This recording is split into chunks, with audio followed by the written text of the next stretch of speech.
Kabilang naman sa mga nasilayan sa nagdaang seremonya ng pagkilala sa UP Diliman ang mag-asawang sina Lucy at Richard Gomez.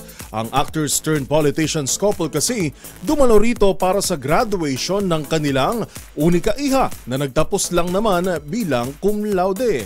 Ang proud moment ng mag-asawa sa tagumpay ng kanilang anak, panoorin sa Showbiz Report na ito. Proud parents ang mag-asawang Richard Gomez at Lucy Torres sa pagtatapos ng kanilang unika iha sa kolehiyo. Si Juliana graduate na cum laude sa kursong Public Administration sa University of the Philippines, Diliman.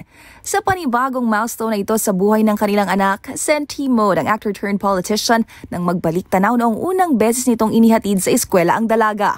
Di rin daw napigilan ni Lucy na maging emosyonal habang umaakyat sa stage. At doon, na-realize ni Goma na talaga nga namang ang bilis ng panahon.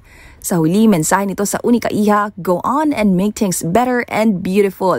Maliban sa kanyang academic achievement, si Juliana ay isa ring matagumpay na atleta sa mundo ng fencing, bagay na namana nito sa kanyang ama. Ang dalaga makailang beses na ring nakasungkit ng ginto sa iba't ibang fencing competitions sa loob at labas ng bansa, gaya na lamang sa Indonesia at Thailand. Para sa MBC TV Network News, ito po ang Showbiz Angel Angelica Cosme. Una sa Pilipinas, una sa Pilipino.